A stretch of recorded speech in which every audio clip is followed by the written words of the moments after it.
हमारे मुख्य अतिथि सभी साधु संतों को और हमारी परम आदरणीय दीदी लक्ष्मी, जिन्होंने ये अद्भुत कार्यक्रम कटनी में रखा, उनको भी हमारा कोटि कोटि अभिनंदन, सत सत नमन।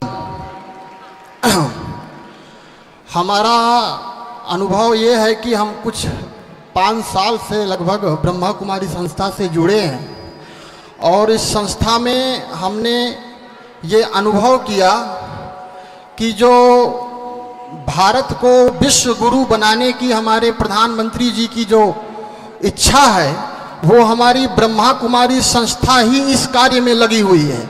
और भी संस्थाओं को हमने देखा, लेकिन जो काम हमारी ब्रह्मा कुमारी बहनें दिन रात एक करके भारत को एक सूत्र में बांधने का प्रयास कर रही हैं, और वो सूत्र क्या है? वो है आत्मिक दृष्टि, आत्मिक भाव।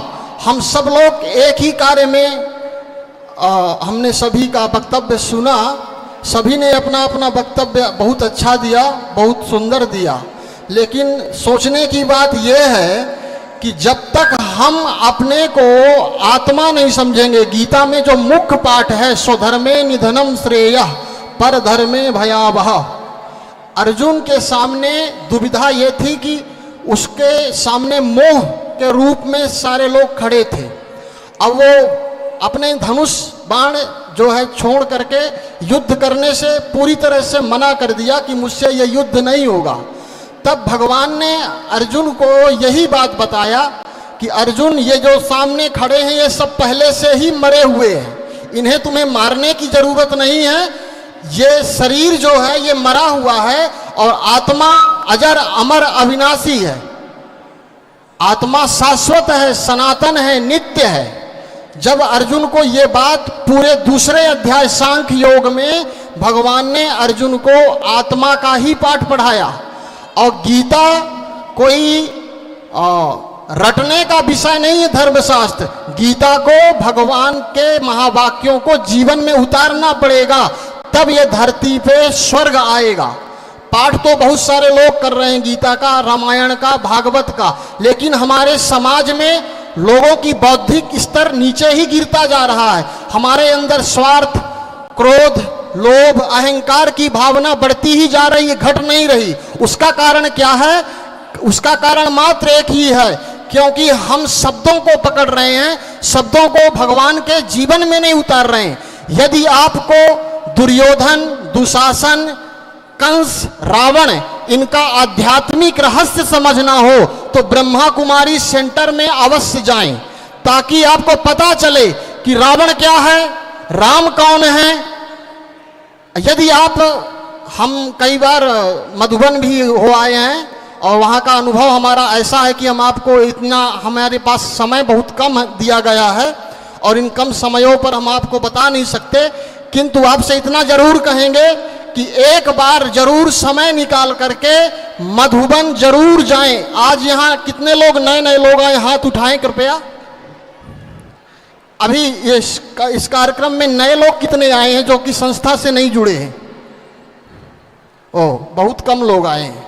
फिर भी हमारा निवेदन है, ये इस मंच से हमारी आवाज़ जहाँ जहाँ तक जा रही है, सबसे निवेदन है कि एक बार समय निकाल करके ब्रह्मा कुमारी संस्था में जरूर जाएं, अनुभव करें, देखें।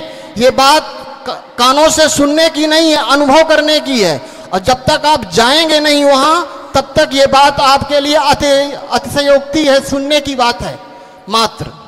और सबसे बड़ी बात ब्रह्मा कुमारी की हमें क्या अच्छी लगी, पवित्रता तो यहाँ की बेजोड़ है, इसकी तो बहुत महिमा हो गई है। और हमने भी इसको अनुभव किया है कि युगल, यदि पवित्र युगल की कहीं देखना हो तो बाबा के ब्रह्मा कुमारी आश्रम में ही ऐसे जोड़े हैं कि एक साथ रहते हैं और इन्हें काम की अग्नि छू नहीं सकती। क्यों? क्योंकि इनके पास आत्मबल सबसे बड़ा है। इनकी आत्मबल की आत्मिक दृष्टि सबसे बड़ी पढ़ाई इनको यही पढ़ाई जाती है कि अपने को आत्मा समझो।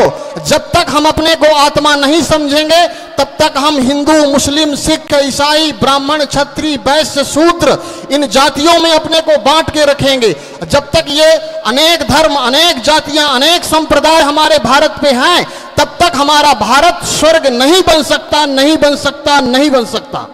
और यदि आपको भारत को स्वर्ग बनाना है तो उसकी पढ़ाई ब्रह्मा कुमारी आश्रम में पढ़ाई जाती है। मैं कौन हूं, मेरा कौन है। और एक बहुत गजब की बात जो हमको दिल में बाबा के ब्रह्मा कुमारी संस्था की लगती है, मजाक लगेगा आपको, शिव बाबा, परम पिता परमात्मा शिव बाबा, जिन्हें हम लोग बाबा कहते हैं, ब्रह्मा कुमारी बहनें इनसे इतना गहरा रिश्ता जोड़ी है परमात्मा से कि वो भगवान नहीं समझती, वो उसको अपना माता पिता बंधु सखा।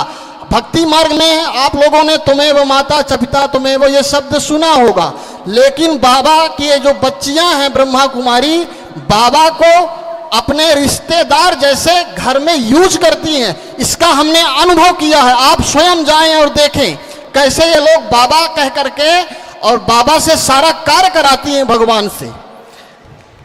इसका प्यारा अनुभव स्वयं देखें। ऐसे बहुत सारी माताएं बहनें यहाँ बैठी हैं जो सुबह उठते ही बाबा को गुड मॉर्निंग और रात में सोते हुए बाबा को गुड नाइट, ऐसा रिलेशन संबंध किसी धर्म, किसी संप्रदाय और किसी अन्य उसमें हमने कभी नहीं देखा। तो हमको तो लगता है कि बाबा इनकी अपनी निजी संपत्ति है। हाँ, और हमारे पास समय कम है, दीदी ने हमको समय में बांध दिया, इसलिए हम ज़्यादा नहीं बोल सकते आगे, क्योंकि हम लास्ट में आए हैं। किंतु इतना जरूर कहेंगे कि जल्द ही विश्व महापरिवर्तन की ओर जा रहा है और इस विश्व महापरिवर्तन में ये बाबा के बच्चे, ब्रह्मा कुमारी आश्रम की दीदियां, हमारी बहनें संपूर्ण अपना तन मन धन से भारत को विश्व गुरु बनाने में, भारत को स्वर्ग बनाने में अपना संपूर्ण जीवन बलिदान कर रही हैं। लोग तो गीता पढ़ते हैं, ये लोग चलते फिरते गीता का स्वरूप हैं। इन्हें गीता पढ़ने की जरूरत ही नहीं है, स्वयं गीता ही है। जितने लोग बाबा के ज्ञान में चलते हैं, इनका जीवन देख लो तो आपको पता चल जाएगा कि गीता में क्या लिखा है, ये स्वयं बता देगा इनकी दिनचर्या। इसलिए हम बहुत आनंदित हैं, बहुत खुश हुए इस कार्यक्रम को देख करके। और आप लोगों का बहुत बहुत धन्यवाद। आप माताओं को, बहनों को हमारा सत सत नमन, सत सत प्रणाम। आप लोगों का